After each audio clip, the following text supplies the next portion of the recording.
Hey, look, I even brought the bookshelf in frame. I brought the bookshelf in frame, so it looks like I read. Yeah, exactly. Hey, I was just Never trying to mind bring that I'm staring at Vincent about Beach 3 back. video game screens right now.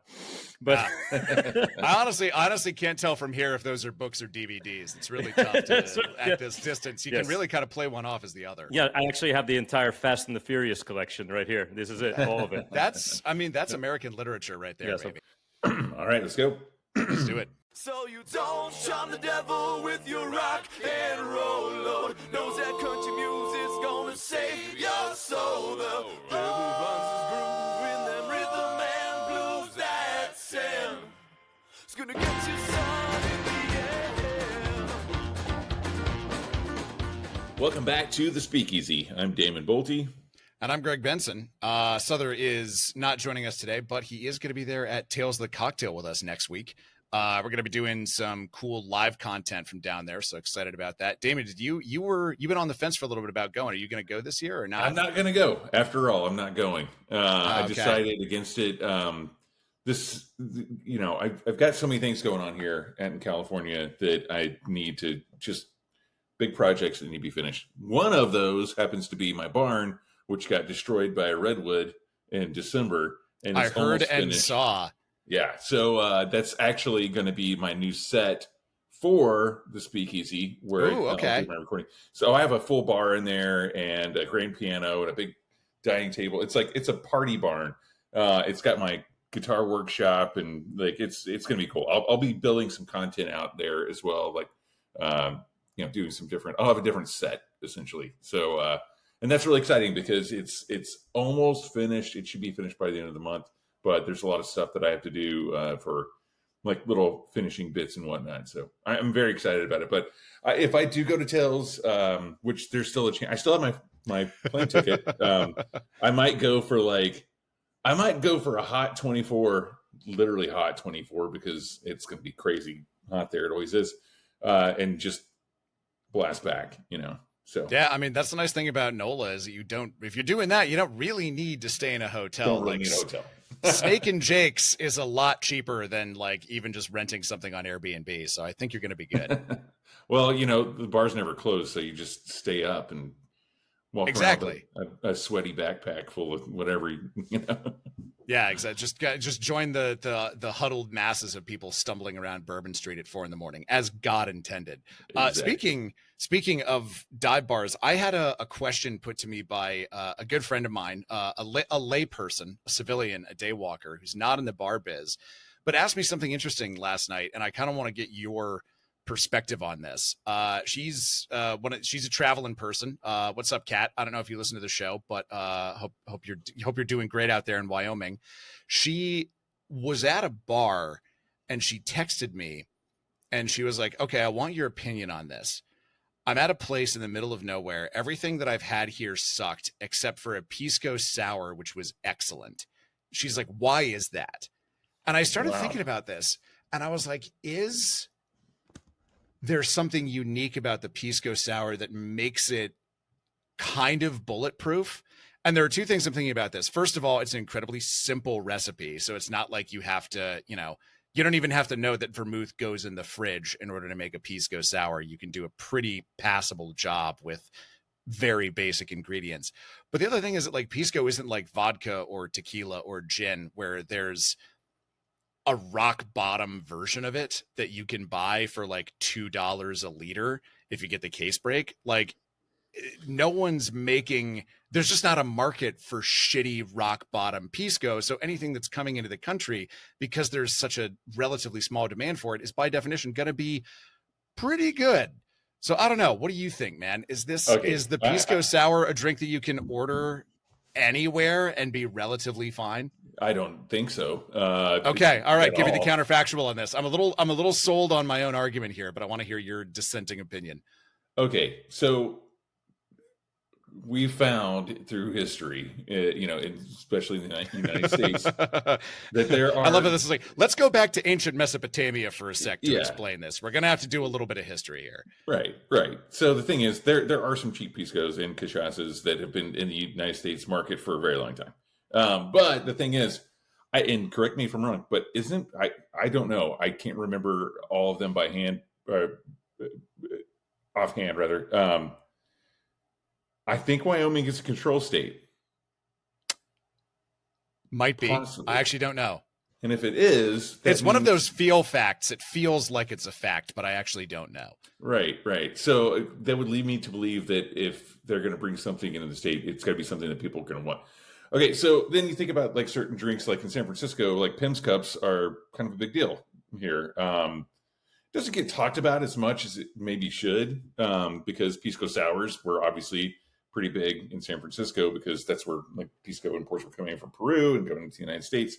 So I don't know, maybe there's some sort of like mining, like Western mining thing with like California, Nevada, Wyoming, and pisco. I don't know. But, you know, if you're going to do a drink like, if you're going to like provide a drink like that, that's like, and that's going to be your thing, maybe it's their thing. And they're just like, all right, if we're going to do one thing, we better fucking nail it, because, but it also seems weird to me, like that. For a drink like that, what's the thing that's not weird about it is that they're making it, and it sounds like they're making it right. Whereas like drinks like a martini, people take their liberties. One of my favorite quotes was, I think Robert Simonson said, classic martini is made with gin, vermouth, and lots of opinions. So like, sounds about right. And that's like one of the very few classic cocktails where people can take liberties with it and change it up to their own spec. And, with the pisco sour, it's a fucking pisco sour, right? So, it's like, leave it there. And that's what's kind of like a New York sour. It's like, it's pretty much like, you don't really fuck around with that too much. You make variations on it, but if you're going to make a New York sour, it's like, you follow the rules. Or a Clover Club, you follow the rules, things like that. I guess, but I wouldn't expect a bar like just a random spot in Wyoming. That's what I was going to say. Is like, I think the weirder thing is your friend ordered a pisco sour at some like honky tonk in Wyoming or whatever. I know, but that's the thing is like, I would never expect a honky tonk to have a Clover Club, but like a pisco sour feels relatively universally known enough. I guess my thing is, it's like, it's on the meniscus, right? It's in that liminal space between like being a very well-known thing and a B-side, where like, if it was more well-known, you'd have more people with dumb ideas about how to make it and more shitty ingredients that you could make it to squeeze every last dollar out of. And if it was a little bit less known, it wouldn't be on the menu to begin with. I think like just based on being like right there, where the ocean meets the sand, it kind of lives in a safe space where you can confidently order it anywhere. I don't know, man. I guess we're going to have to go to Wyoming. This is, the only solution is that we're going to have to do our next show live from this bar in the middle of ass nowhere in Wyoming, which I've been told is quite beautiful. So maybe we should. Yeah. Speaking of things that are quite beautiful, our guest in the studio today, he expanded EO, aka Employees Only, to Singapore. He founded the Odd Couple. Right here. Yeah, exactly. I know. I'm the only person in the studio right now without an EO tattoo on their hand or wrist, so I'm feeling a little outnumbered. And now he is the co-founder of a hot new bar here in New York City, Sip and Guzzle. We've got Steve Schneider. Thanks a lot for joining us in the studio, man. Hey, everybody. How we doing? It's good to be back. And if I may... About the pisco sour. Please, yes, weigh in. Yes. Big pisco sour fan.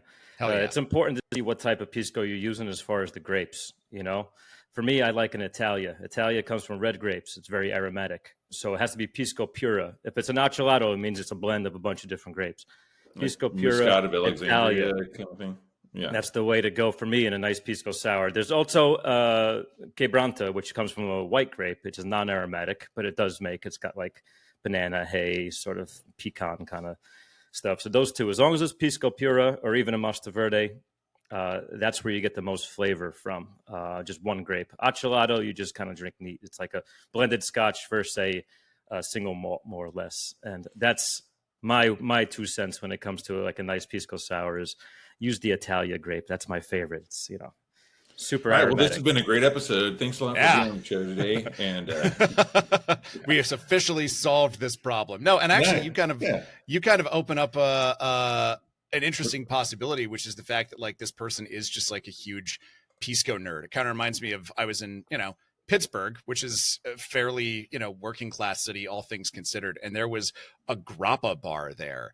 And it's like, clearly there was someone who's just a huge grappa nerd and was like, fuck it, I'm doing it for me, and built something that was, well founded enough and well thought of enough and enough of a deep dive that people were like, yeah, fuck it, I'll check this out. Was it a serious bar? Because I can see a lot of puns coming from a grappa bar.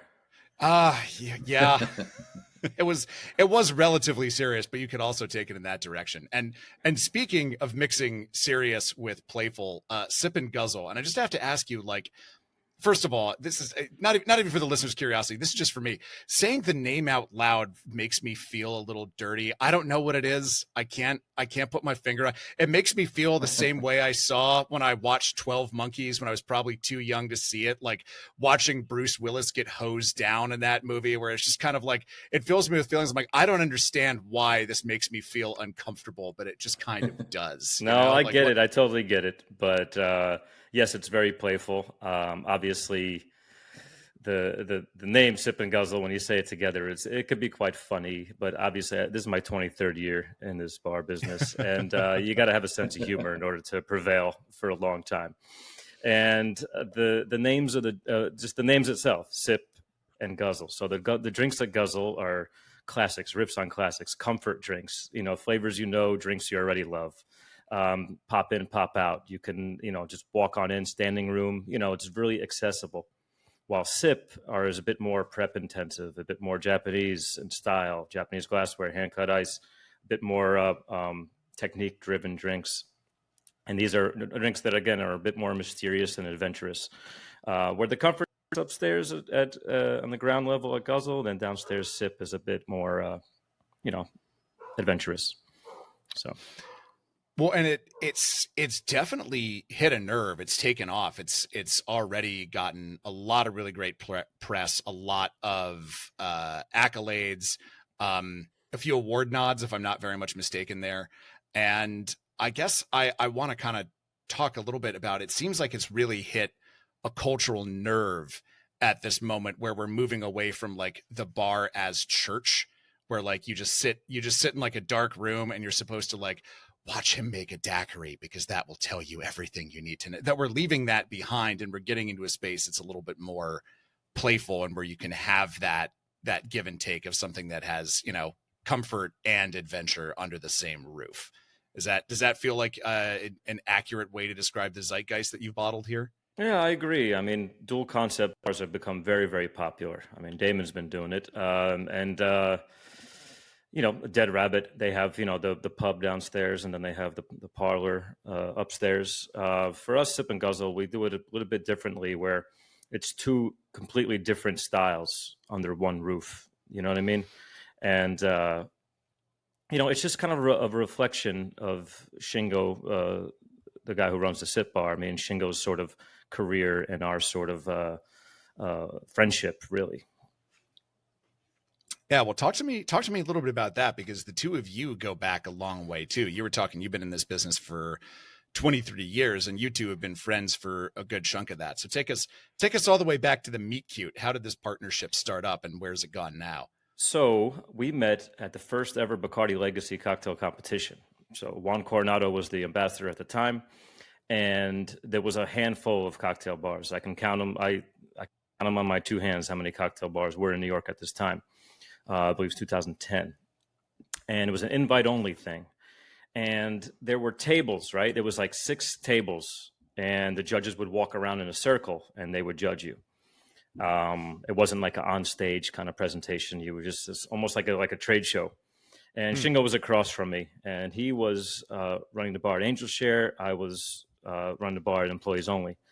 And we didn't really know each other, but I saw him. He came in there. He was looking super cool. He didn't even speak English.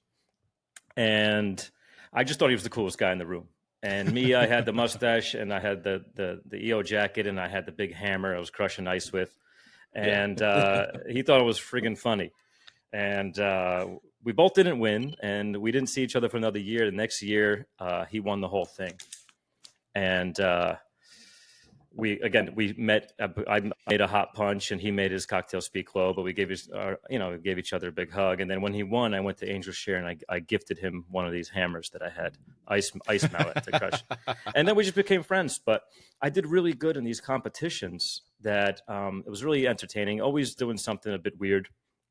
That the Bacardi people, they wanted me to kind of go around on tour. Shingo won the whole competition. I never won. I finished second place, but they liked what I brought to the table, and we would go give talks, judge Bacardi competitions all over the world, and then we'd do guest shifts together.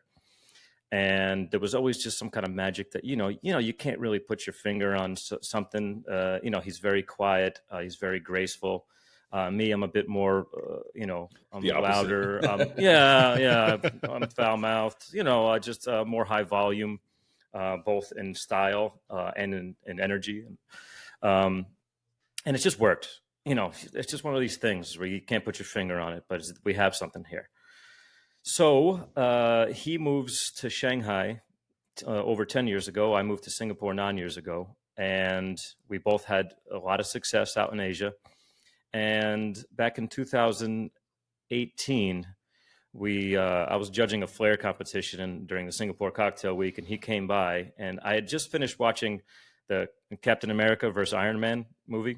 Mm-hmm. And I was like, this has never been done before. Like two accomplished bar owners in their own right coming together to open up a bar, at least not that I know of, and definitely not in that area.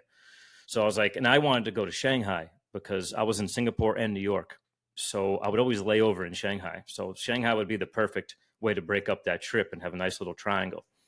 So I was like, Shingo, he's got the infrastructure. I'm like, Shingo, we should open a bar together. We're constantly doing all these events. It's always a good time. It's always busy. We crush it. And the more we talk, the more we realize that how different we are personally. When it comes to business, we're very much alike. We're very much aligned. So I'm like, I'm going to open in Shanghai. He's like, you really want to do this? I'm like, oh, yeah, let's do it. 10 days later, we had a space and a contract, and then we were off to the races. So that's when we opened the Odd Couple in Shanghai 7 years ago. And it's like an 80s style cocktail bar. Not like an 80s throwback, but we're both the same age. We're both 42, born in 83. And we said, what if a couple kids in the 80s came out with a bar in 2018? What would it be like? So it's futuristic drinks in an 80s setting. Future meaning 2018. So it's like modern drinks in a fun 80s kind of loud, bright, colorful, wacky sort of environment. And there's only the building is in Shintendi, which is like very popular, a walking area, almost like Times Square. And the place is really small, so there's only one bar. Originally, we wanted two bars. We always thought it'd be funny if you ever been employees only, in the bathroom downstairs in the kitchen, it's like the size of an airline bathroom. We always thought it'd be funny, instead of a shitty bathroom, if you walk down there, it opened the door to an Angel Share. Like, that'd be super cool. Instead of an awful, but I don't even want to go there. But but the Odd Couple is only one bar. So there's my station and Shingo station, and we have like 8 different flavors or sensations. 8 is a lucky number in Chinese culture. Mm-hmm. And there's a drink my style, a drink Shingo style. Shingo's delicate, me more bold, higher ABV, in your face, straightforward. So everybody gets 2 drinks. It's great. And the bartenders, they flip-flop from my station to his station. I got the Boston shaker and pint glasses, free pouring. And then they go over with the cobbler shaker. So it'd be so these bartenders are getting access to high volume, free pouring technique versus Shingo's, Japanese style, delicate sort of cobbler shaker style. And it's really cool to watch them go back and forth. And then that, of course, is very successful. We're going to be 7 this year, and I'm looking forward to going back. And then about a year later, he had the idea to open the SG Club, which is his Tokyo bar. The SG stands for Sip and Guzzle. And he's like, let's open in New York, because that's my home. He's like, you do your thing. You take Guzzle, make it your own, and then I'll do my thing downstairs at Sip. And it took us a while. Of course, we found the space during COVID. And that, of course, provided a lot of its own challenges, in order to find materials, looking for charred black Japanese shipwood. during Right. COVID. Do you know where to find that? I couldn't get a PS5. Never mind charred black Japanese shipwood. I actually feel like charred black Japanese shipwood is consistently easier to find than a PlayStation 5. I think that's just an enduring truth of the universe, that one of those things is easier to get your hands on than the other.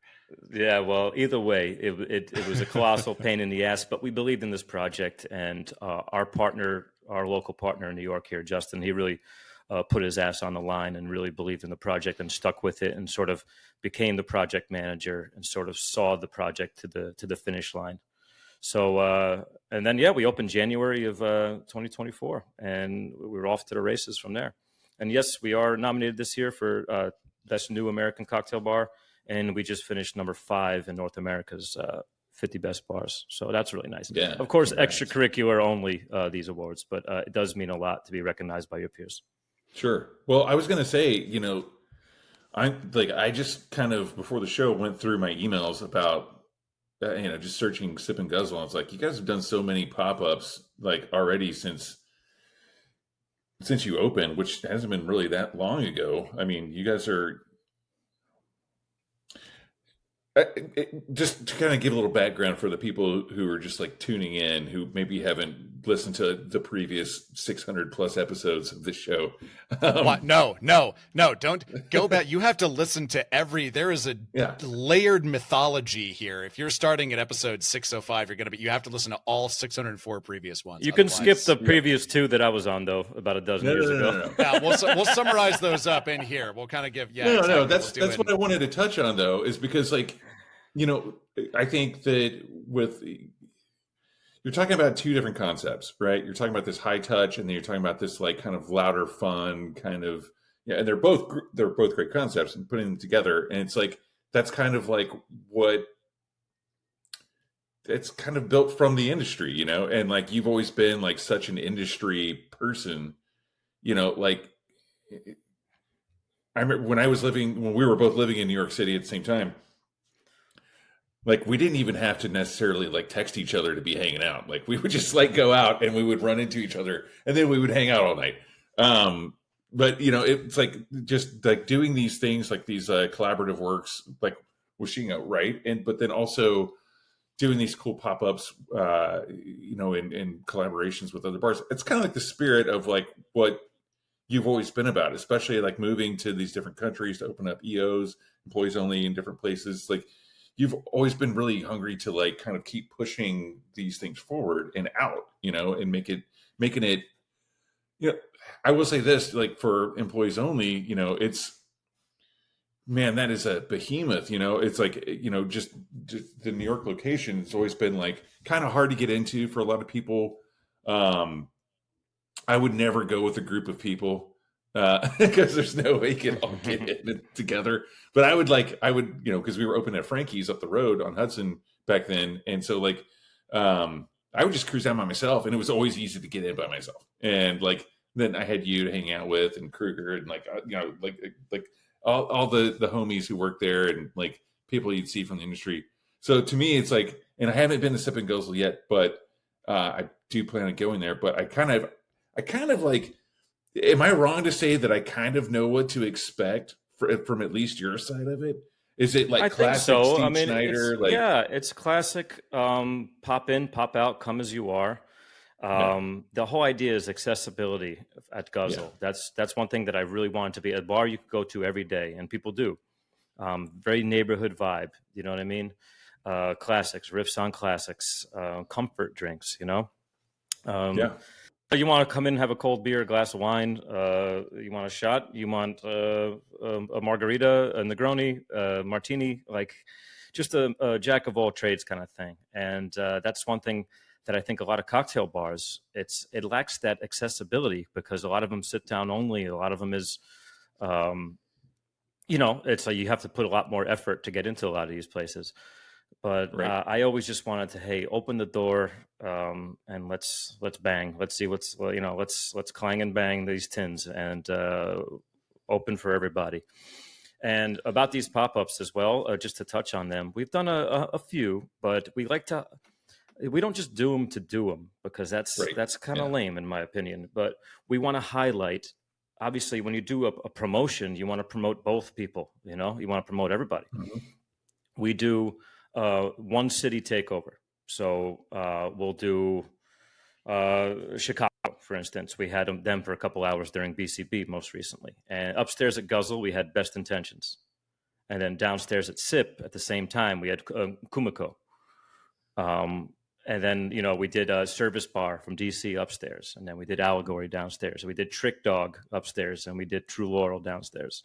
Sure. I get it. Yeah. It's Yeah. great. So it's about highlight, hey, this bar, we get this bar. This is us. You know, where you like Best Intentions, you like us. You like us, you like Best Intentions versus, you know, and that's kind of a good way to just sort of showcase your sort of craft and what you really believe in this business, you know, to an audience, to their people and to our people. Yeah. And I think a big part of that, it's got to be a two-way street, right? So like whenever, and I think that's something that we did like at Grand Army, like a long time ago, we did this, Dominique Ansel came and did a savory dinner at Grand Army. And so we had all these foodie nerds come out and, you know, a lot of they came out for Chef Dominique, you know, but it was a completely different crowd from our regular, you know, Grand Army crowd.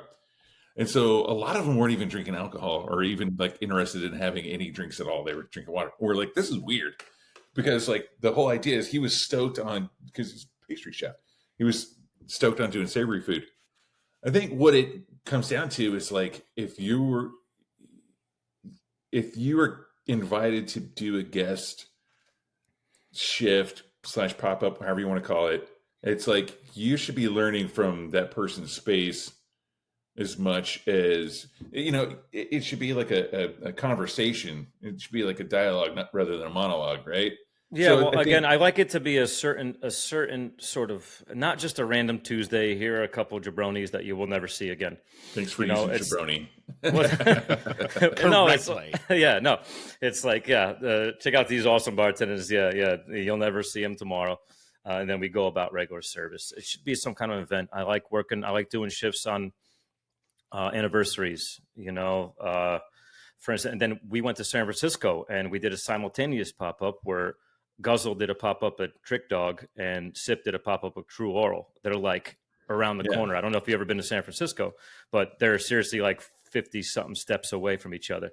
So that was fun. It was a nice, fun community sort of building thing that we do here.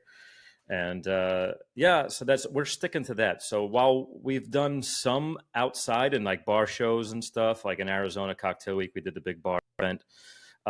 We don't really host. We've only hosted a small handful. And we're actually, I don't know when this gets released, but in early August, we're doing Mexico City. Flecon is going to be downstairs at Sip, and then Limit Tour is going to be upstairs at Guzzle. Hell yeah. And that's going to be dope. That's going to be on August 4th, which is a Monday, which I don't know if by the time this releases, if it'll be out. But yeah. Oh yeah.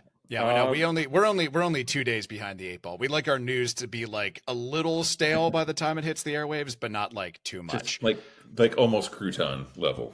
Yeah, exactly. But yeah. I did a podcast recording a week before the Super Bowl, and I knew it was going to come out after the Super Bowl, so I made a point to talk about how awesome the game was. Although you were just like, I think the Chiefs really, man, they have cemented their legacy as a dynasty in football. Man, exactly. Oh. That halftime show, you know, I just say generic things like that, you know. Yeah. Oh yeah, the game. Love the game. So, you've sort of touched on an interesting part of your concept, which is that, you know, like the high-low thing is not new, and in fact, some of my favorite bars ever have really touched on that. You know, we all love Super Bueno, but every time I go there, I feel a little pang of loss for Boilermaker, which definitely did the high-low thing. Golden Cadillac, or you know. Well, and Damon, you do that at Grand Army. I experienced that there. Fun fact, I was at Grand Army on a blind date, and it was only at the end of the blind date that we realized that we had in fact met each other at Tails 2 years prior. It took us exchanging phone numbers to be like, oh wait, shit, you're already in my phone. I guess small world. Anyway, Grand Army, where dreams are made. The point is, the thing that Sip and Guzzle is doing that I think is kind of novel in a way is physically separating those two spaces, right? You have the one concept upstairs and the other concept downstairs. And even when you're doing these pop-ups, it sounds like you're being very, very careful not to do them in the same space. Like one's going to be upstairs, one's going to be downstairs. One's going to be on this street and the other one's around the corner on this street. Does that feel like it's kind of a bedrock of the concept you have there? And why do you think that's so important? Well, yeah. So you have to know who you are, right, with your concept. You know, you have to have an identity and you have to go with it. The menu at Sip and the menu at Guzzle, it's more than just a list of drinks that we offer. It's a team. It's a cohesive unit. The Sip drinks belong on the Sip menu. The Guzzle drinks belong on the Guzzle menu. There's two separate teams here. You know, we're playing for the same sort of organization, but we have two separate teams here. And I don't know if this will answer it, but let me give you my artistic sort of vision of how Sip and Guzzle works. And this isn't necessarily, it's sort of part of the concept, but then I kind of take my own artistic vision from our concept, right? Let's cue the back in time music, you know? You can add that in post. But so 1860, right? Japan sends the 77 samurai to New York City, right? You know, that long ago, my friend. Yeah. So Japan had never came to the United States before. They come to New York and they send 77 samurai, and they came over looking like samurai. You know what I mean? It was a big deal. Tail end of the Civil War, you know. It's a big deal. And they stayed near Jerry Thomas's hotel where Jerry Thomas was working. Of course, we all know Jerry Thomas as, you know, the guy who wrote the first book in 1862. In that book is a Japanese cocktail, which is brandy, orgeat, and bitters. The Japanese cocktail. Yeah, nothing Japanese in it, obviously. Right. But it's just that orgeat was popular at the time, so it was brandy. Well, he made it for them when they came because he had a special menu. It was a big deal. Fun fact, they liked champagne and ice cream, and that was about it. So, which I find hilarious. These are the two things about Western civilization. We liked everything else, you know, just not my cup of tea. It wasn't for But me. imagine a samurai sitting on a brownstone, you know, eating ice cream with his sword at his side. Yeah. Well, I also just kind of, I love the idea of like serving a samurai, like, you know, you just put out like, you know, your absolute best your best turtle soup or whatever the fuck you're eating back in those days. And they're just like, they're just being very polite about it. And then you give them like a scoop of vanilla ice cream and like, oh, this rips. Give me more of this. This is great. Brandy, orgeat, and bitters. Not interested. But so this is where the SG Club concept comes from. Now the real story is done. The fake story is, what if a couple of these samurai took a liking to this new American New York style of bartending and took it back with them? So the SG Club in Tokyo is basically the samurai learning this new American New York style bartending and opening a New York bar in Tokyo. And that's pretty much what the SG Club in Tokyo is in Shibuya. Now, Sip and Guzzle is a continuation of this story, right? So they come back on their ship, right? And they get on the docks and they open a place with the Americans who they've bonded with. Me being the American, and Shingo, of course, being the lead samurai. One thing about Japanese culture, too, we all know is the dedication to the craft, to making whatever they're working on, try to make it as good as it possibly could be, revisiting it, perfecting it. And then upstairs is, let's just say upstairs is the bustling docks of New York City. We wear Henley shirts and like workwear and denim. We have classics and street food and bustling atmosphere. And then you fight your way and you go downstairs, and on the walls of Sip is this charred black Japanese shipwood, and it's a long railroad style place, you know. And as soon as you walk in, you're looking at the bartender who's just entertaining this room. Only one bartender making drinks for everybody. Sit down. It's classy. Everyone's a bit more buttoned up down there. Now you're sitting on the ship that took the samurai, drinking and eating the best stuff prepared by these samurai for their guests. So that's kind of where we separate this. It's like, we're not trying to make it look like a ship and docks, but this is just the artistic feel where I get, is this drink a Sip drink or a Guzzle drink? You know, there's a variety of things, level of complexity, level of preparation. You just know whether something's a sip, belongs on the sip menu or the guzzle menu, and you fight through. I always wanted to be Shingo's guard dog. That's the whole idea from the beginning. You want to get to him, you get through me. As I get older, I'm a bit more humble when it comes to ego stuff. Like he's the star of the show. He's a generational talent. He's been the one of the best people I've ever had a chance to share a bar with, and he's polished me a lot. So it's really cool to have this bustling atmosphere. So when you make it down the sip, you can sit down and then you enjoy something really spectacular. I don't want to say high-low because, I mean, the drinks we make at Guzzle, they stand up on their own. Although they're riffs on classics and they're more, again, I don't want to say simple, but they're more comfort-driven. They're more things you know already. But we do have our level of prep and our level of quote-unquote mixology that we do. But it's just a different identity. But they come together for me based on this story of samurai visiting New York. And it's like a love story between Japan and New York. Yeah, that helps. Put you in the seat. If that helps, put you in the seat there. That's kind of. I happen to think that the Japanese cocktail, even though there are no Japanese ingredients, I still think it's one of the greatest classic cocktails. It's like, to me, it's like a summery old fashioned, basically what it is. But I like and I like that you called out like the high low thing, because really that's relative to the viewer or the patron, because it's really, I mean, your lowest drink is still going to be higher than a lot of places around the world. But I also want to see like the prep station. Like, are you like cutting garnishes with a katana? Like, are you like what's No, but there is hand cut ice downstairs. There is hand cut ice, Japanese glassware. Everything's done hours on prep. They have a small militia down there that does the prep ahead of time. Whereas in Guzzle, we have sort of minimal prep, and a lot of stuff is poured right then and there. Going back to comfort drinks, a lot of our drinks we actually say on the menu, that like substitutions are welcome if possible. So one drink, if you want it with rum, tequila, vodka, gin, we'll do it. We'll make it. We'll just sub out the ingredient. A lot of it, just building drinks from scratch or semi-scratch. Some ingredients obviously have multiple ingredients within them, but it's all about just crafting something right then and there. Free pouring, 3 compartment sink, Boston glasses. Commanding the room is really important, because the Guzzle bar, that's what you see when you first walk in. So then one of me or one of the Guzzle bartenders recognize you. We find out where you need to be, because everyone needs to be somewhere at Sip and Guzzle. Yeah. There's the Guzzle bar, there's the Guzzle seating area, and then there's the Sip downstairs.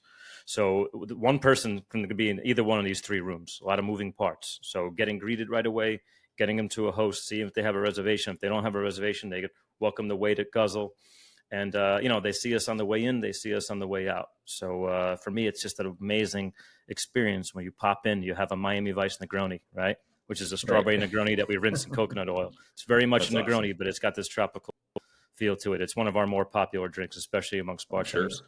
And then you go downstairs and you have, an amazing dinner and drinks at Shingo's bar, right, with his team, run by Ben Yabrow. And then you see me on the way out for a Fernet or, a shot of mezcal or whatever the heck, or for a quick highball or something like that while you wait for your Uber. So yeah, totally. It's all encompassing nightlife, sort of one-stop shop. It sounds like 2 different vibes. Yeah. Yeah, I was going to say, like, it sounds like it sounds like that could be your one destination for the whole evening. But sure also, the way you were talking about comfort drinks, I mean, a lot of that, I feel like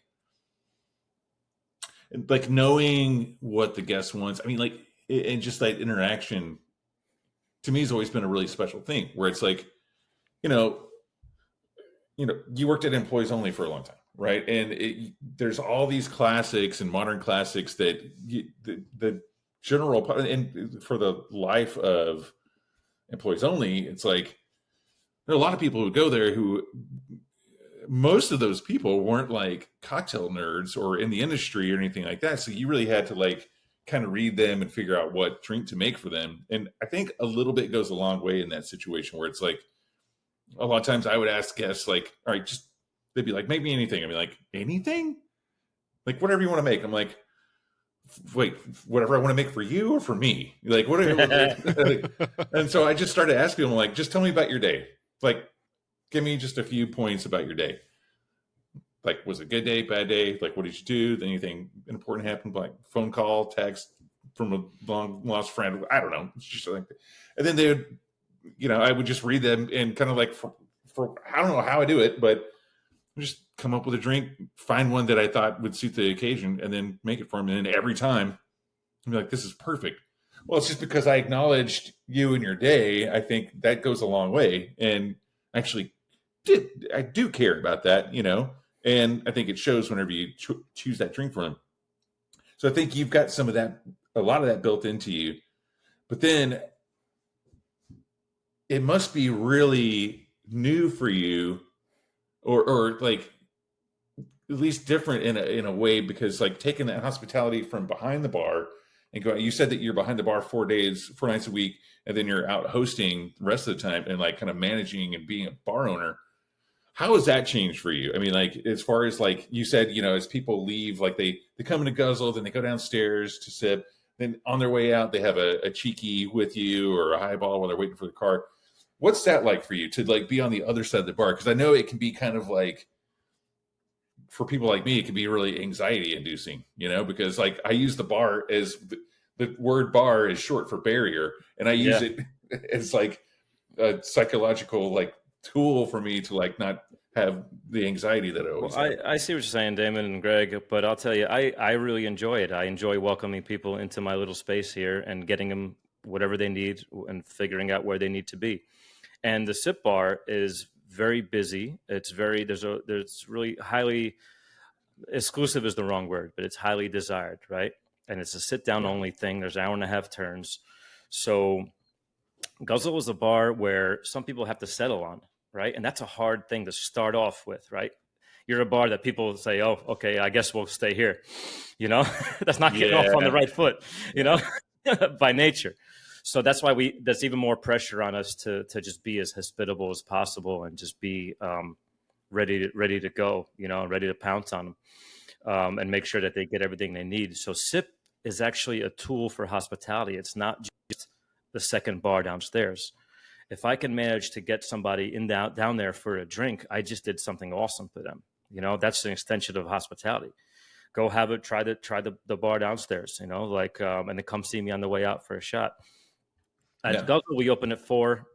Sip opens at 5. So we have that 1 hour where people come in and put their name down for the limited walk-ins we have. It's high in the reservation. And then it's just, I get to develop a nice little happy hour sort of a rapport with them. And then I see them on the way out. I give them some like little, just this is what I like down there, blah, blah, blah. And it's just, it's my favorite part of the night. Do you know what I mean? Yeah. And, but as far as being behind the bar, I'm there Sunday, Monday, Tuesday, Wednesday. I'm there the early week stuff. I could very much still bang on the weekends, but it's for me, it's all scheduling. So I'm not in the tip pool, but I bartend, and that I don't dilute the tip pool, so that when you work Sunday, Monday, Tuesday, or Wednesday, the pool is a lot smaller, so the bartenders that work early week, they're good. And then on the weekends, it's like, it's such crazy volume that it's like, they don't even need me. So then on Saturday, I'm off Thursdays and Fridays. Then on Saturday is when I get to be the bar owner. Old and in the way, man. And I just hang. I hang. Exactly. I was going to say, I hang until I'm in the way. And once I'm in the way, then I just bounce. But as far as the awkward for me, it's not awkward at all. For me, I'm super grateful. I'm very extroverted as well. That's just my makeup. I love talking to people, being around people, and showing them a good time. It's easier to hug people when you're not behind the bar. Yeah, of course.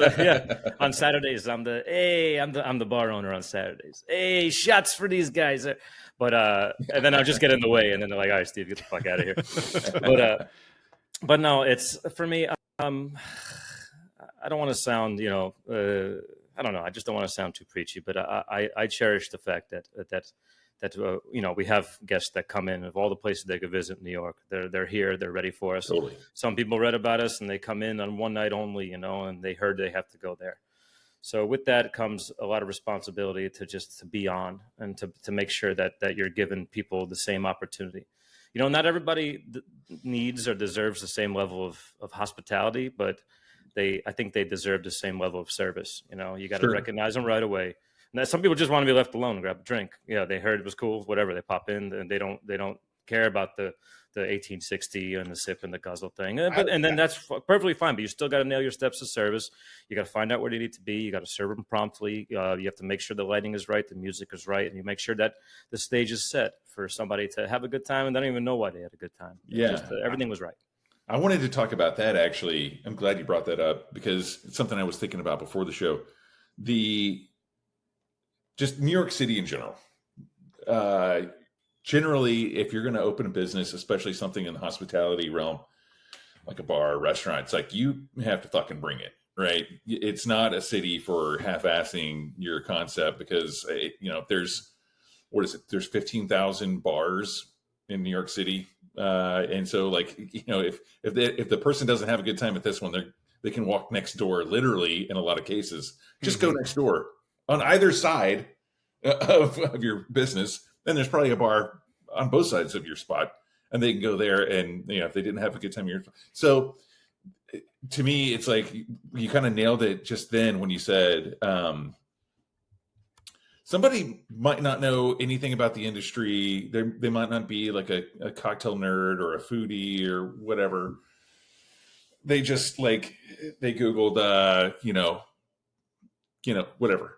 Nice cocktail near me or whatever, and then Sip and Guzzle comes up, and then they go there, and it's like, you've got this opportunity, to turn someone on, or a group of people on to what you're doing, and then next time they're in town, they're definitely going to your spot, because they had such a great time. You have to basically treat everyone like it's like. Everyone has to be like, it's like their first time and you want to impress and I think that's really cool. I think for having two concepts under one roof is also really cool because to me, it's almost like going to it's like you mentioned before, going to an industry event, like a trade show kind of thing, like a whiskey fest or something like that. It's like, you want to try and hit every booth. You definitely want, and you've mentioned Dead Rabbit before, it's like you definitely want to try to hit every floor. And now they've got 6 bars in there at this point. I know. Well, every time I go in there, they've bought another building next to them and just expanded into it. Yeah. So I think that's super cool. It's like being able to even if it's.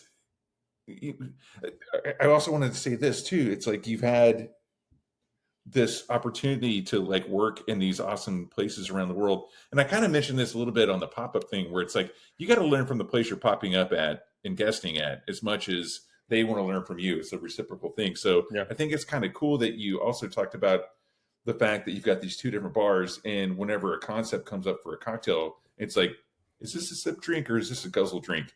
And then, people are the same way. It's like, am I feeling like a sip night or am I feeling a guzzle night or am I feeling both? It's like there's a lot of opportunity to catch. The choice is yours. You come on in, and obviously we're limited by space and stuff like that down at Sip. But again, that's just even more important for me to highlight Guzzle, how easy it is to just pop in and grab a quality drink and then be on your way. Pop in, pop out, come as you are. And that's something for me that is really, really important. And that's something that I really want to always have to be a part of my bar career for sure. And listen, I talk about everybody gets the same level of service and this and that. That's the goal. I don't want to sit here and talk like I'm some kind of superhero. I've got my flaws and I've got my bad days, but the trick is to just try to get the staff to buy into this kind of idea. This, if we can do it, we'll do it kind of idea of hospitality, and try to get them to feel the same way as you and the team we have at both Sip and Guzzle. A lot of veteran bartenders, and experience matters in this business, as you guys know. A couple kids peppered in, and anchored by some quality veterans, and they feel the same way I do when it comes to greeting you right away, finding out where you need to be. We make our mistakes like anybody else, but the goal is to always just, follow these steps of service to a T, and then sprinkle in our hospitality as needed.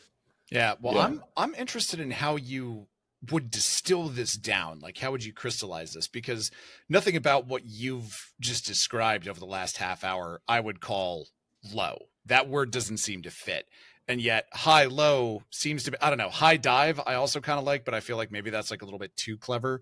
But it doesn't seem like we have yet settled on a word for describing this kind of concept that it sounds like you're executing very well. It sounds like you put a lot of thought into, and clearly people like and want and are demanding. So, you know, people know what high concept means. What word would you like to use besides high low to describe the relationship that Guzzle has with Sip? You know, well, Guzzle's a little shittier, but it's fun, you know? Okay. So high shit. That's the official ruling on this. Shittier, that's all. Not, you know, it's not shitty. Oh, sorry. Shittier. High slightly shitty. Yeah. You know, that's it. You know, I would say they're a lot smarter downstairs, but you know, we're funny upstairs, so it's okay. You know, I was going to ask about that. You know, like you get your staff, like at the end of the night, like where does the staff have their like last drink? Is it downstairs or upstairs? Man, like I'm 42 years old. I'm gone before last call. You kidding me? I live out in Jersey, man. Yeah, who knows what they do at last call? You know, I don't want to know. I need bar. That plausible deniability. I open Sunday, Monday, Tuesday, Wednesday. I open. I can only imagine just by opening the glass washer when I come in behind the bar and seeing a row of shot glasses, and I'm like, I wonder why this is in here, you know? Mixing glass empty, or mixing glasses, there should be 3 on each side, 1 empty or 1 missing, you know? I'm like, somebody broke something. Someone broke something. So who knows what happens. Now, I'm exaggerating and I'm being funny and I'm just busting their chops, but they I don't know. There's the team they have, just for instance, I had a bar in Panama from 2017, and then we closed during COVID. It was just cheaper and easier to close. My head bartender down there, Kevin, he's now been working with me. He now is one of the closers over at Guzzle, and he knows my style. Victoria Garcia used to be a bar back at Employees Only, and she's now working over here. So I hired a bunch of people that I have relationships with already that know my style, that know what's going on. And it's a lot easier to put that. I hired them to be them. You know, I don't want them to be me running around. I want them to be them. So it's nice to have a solid veteran group of bartenders that I don't have to really worry about. Yeah, I'm there to like say, hey, I kind of want things this way, this and that. When you hire a bunch of veterans, obviously there's a lot of opinions. So I made it very clear at the beginning. Listen, I value what everyone brings to the table, but I got to make the final call until we all get used to this place. And then let's open the doors a little more for change or for everyone else's opinions and stuff like that. So that's been just a super dope experience. And they've all still the same team since we opened. And they're crushing it. They're doing well. And I'm super proud of everybody's efforts at both Sip and Guzzle so far. Yeah. I mean, you can train whoever you want to do the job for you, but like you can't train them to be them. You know, that's what you get them for them, you know, and you can teach people anything except how to give a shit.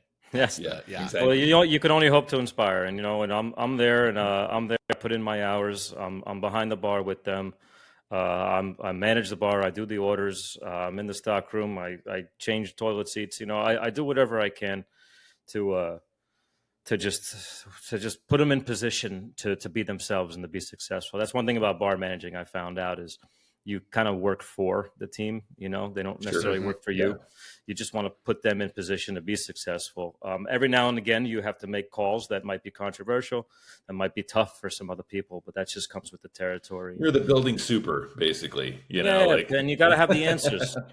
Yeah. Like I do inventory every month. I still do, and I love it. I love doing inventory. I do too. I like to know all the answers. I like to know what's going on. And I think that's management and ownership. It's just having answers for people or knowing where to find the answers, you know. My Sistine Chapel of bartending was the spreadsheet that I built from scratch to keep track of inventory. This thing was beautiful. It would automatically, like the cells would automatically turn red if they dropped below what the par was supposed to be. So you could just get, this thing it was gorgeous. There's something spreadsheets to bartenders are like Bloody Marys. You know, everybody has the best, you know? Yeah. But and just like Bloody Marys, mine actually is the best. Though. Yeah, exactly. That's the difference. Yeah. And we all put a bunch of shit in it, you know, and like to make it the best, you know, that only we know about. Yeah. Yep. Well, let me. So yours, Greg. Your spreadsheet has the fucking cheeseburger on top of it, right? Yeah, of course. Well, lobster hanging out of it. It's actually it's a whole fried chicken, like a whole got it. like a half bird just balanced on the side of it. I like exactly. That. Yeah. Well, let's look at the end of the future here, because we've been talking about this idea of I guess the officially settled the settled precedent is shitty versus less shitty, or just kind of like the what we were talking about earlier, the high low thing that people seem to like, that there is a market for, that people want to be able to get something that is incredibly high concept, and then maybe they want to have a Miller High Life afterwards. I think we've really embraced and started to love that aspect of the bar going public. Is this the future? Are we reaching a point where everyone's going to have a partnership, or either kind of split their brain into their id and their ego and have a high low concept out there? Where do you see this going? I don't know if this is a trend that's going to be for a long time. Things come, things go. Back in the day, we were all trying to figure this shit out. You know what I mean? Yeah. For sure. You got in trouble more for shaking a Manhattan than you did for anything else, But things, that's because they never found out about a lot of stuff. But now your point is taken. The guest knows, the guest's smart, the guest can chat GPT anything that they're drinking. You don't need to necessarily have the knowledge that used to come for the bartender for all this knowledge. They got it all already. They got all the knowledge. Yeah. Now it's about the experiences. Now we're going back. It used to be about the experiences back in the day with disco shots and everything, and just loud music and just get me drunk and we'll have a good time. And then it got serious because the quality of the drink had to get to a level. Then the quality of drink got to that level, and now it became a lot more kitchen prep stuff. And now we're trying to go back to simplicity. That's just the way it goes.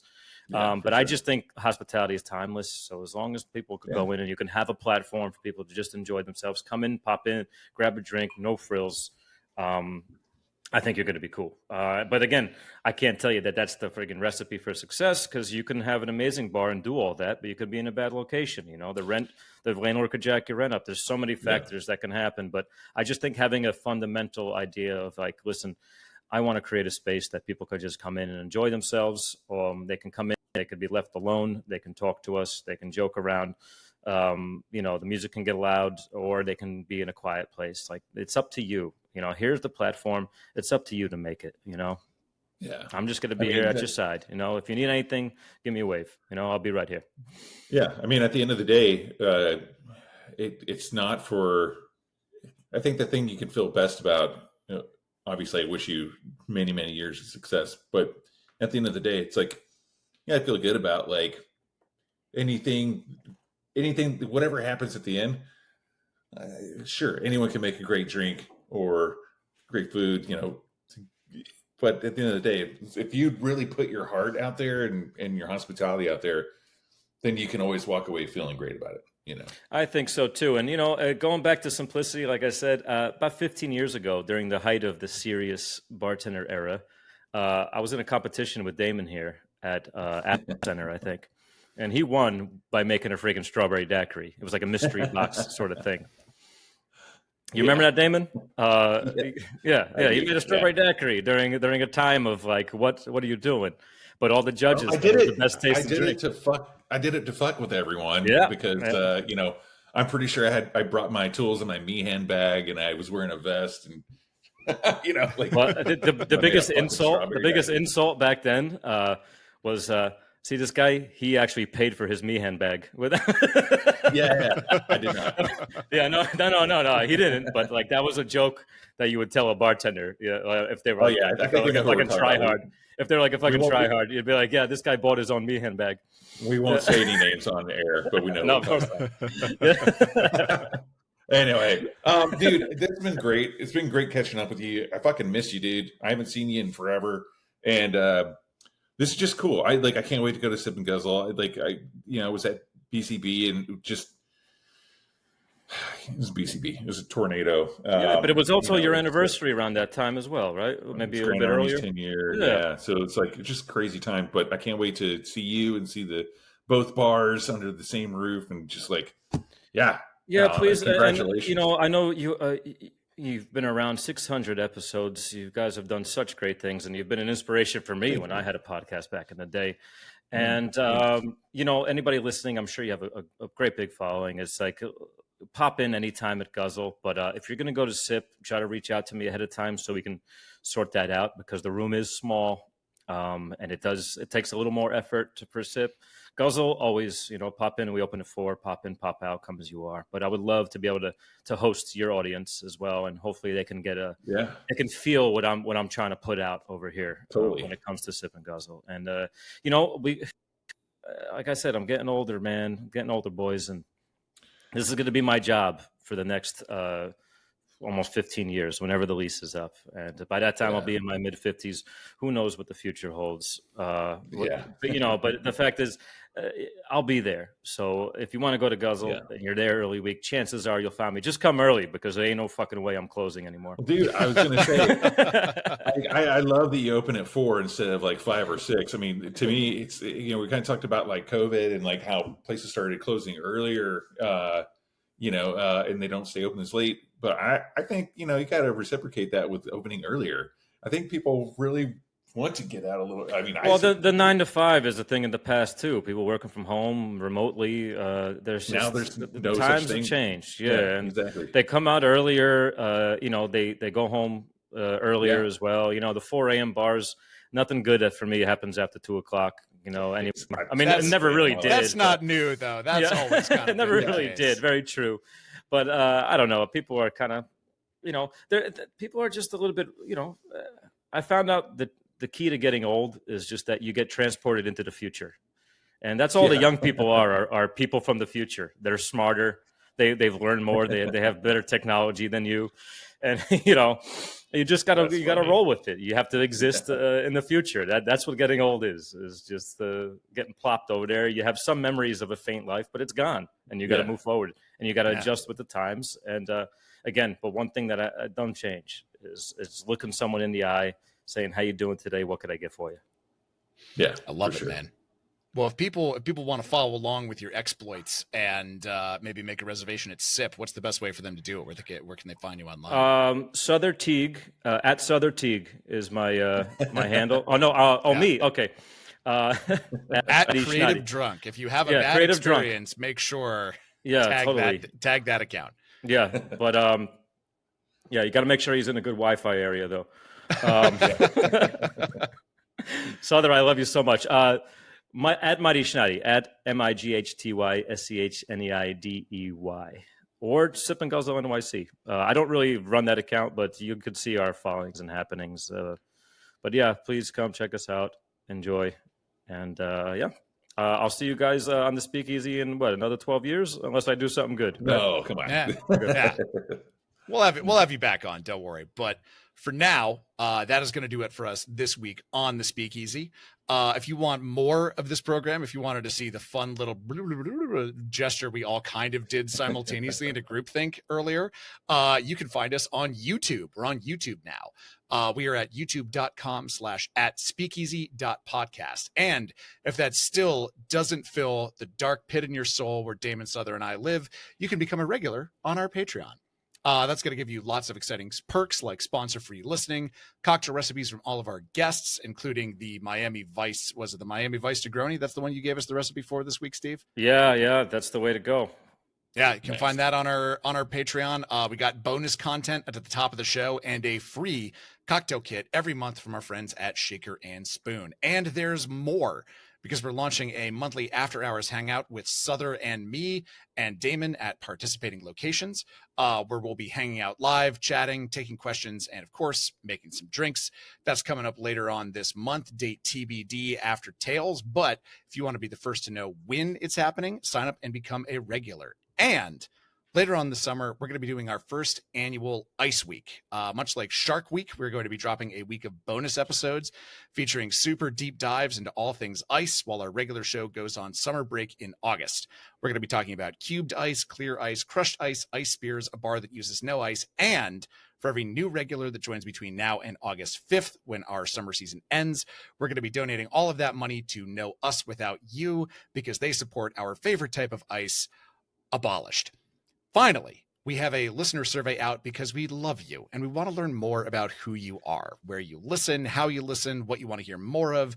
And every week while we're running this survey, we're going to be drawing a name of respondents at random to win a free bottle of my Quixote Agave Nectar. And our winner this week is Matt C. Matt, buddy, you did not give us a lot of info to work with for sending you this bottle, but the random number generator chose you, so you can get in touch with me. It's my Instagram handle right there. You can see it on YouTube, or I can just say it out loud. It's 100 Proof Greg. Drop me a line to know where I can send you the bottle of agave that you won for participating in the survey. On a somber note, of course, today, July 16th, is the 30th anniversary of the tragic All Berries accident in Kennebunkport, Maine. I created a cocktail for this month's Shaker and Spoon box in its honor. It's the Speakeasy Episode 2 box. Of course, all proceeds from that are going to the families and cleanup efforts from this horrific tragedy that continue to this day.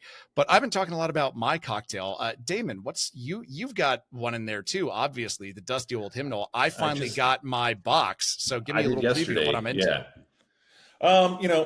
Mine's called Dusty Old Hymnal. It's something that's kind of familiar and something that, maybe you find just like as a little kind of something else. I love tea. And so basically I wanted to make something simple that just kind of, like Steven was saying, I love riffs on classics, something that feels familiar, but something kind of like new. And so this one is it's a whiskey sour, but the syrup in it is rooibos tea. I love rooibos tea. I don't do caffeine. So rooibos tea that has a bunch of different spices in it as well. So it actually works really well with, obviously with the rye whiskey that we're using for the box, but you can essentially like Steven said, like substitutions totally welcome. You can make it a non-alcoholic drink if you want. You can use really any spirit and it's going to work. So yeah, that's kind of what that is. And Souther, who's not here, his is called the Forest's Edge. It's kind of a mushroom old fashioned.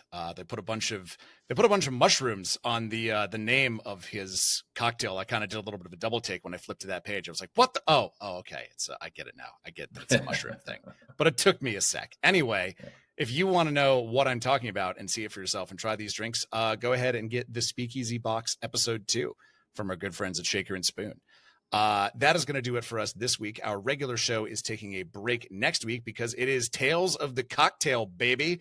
So we're going to be coming to you live from New Orleans with daily updates on the comings and goings from this year's festival. So be sure to tune in all week for that. It's going to be fun. It may be mayhem, and we'll catch you then. But till that time, cheers, everybody. Cheers. Put Italian in the pisco sour. Trust me. So you don't charm the devil with your rock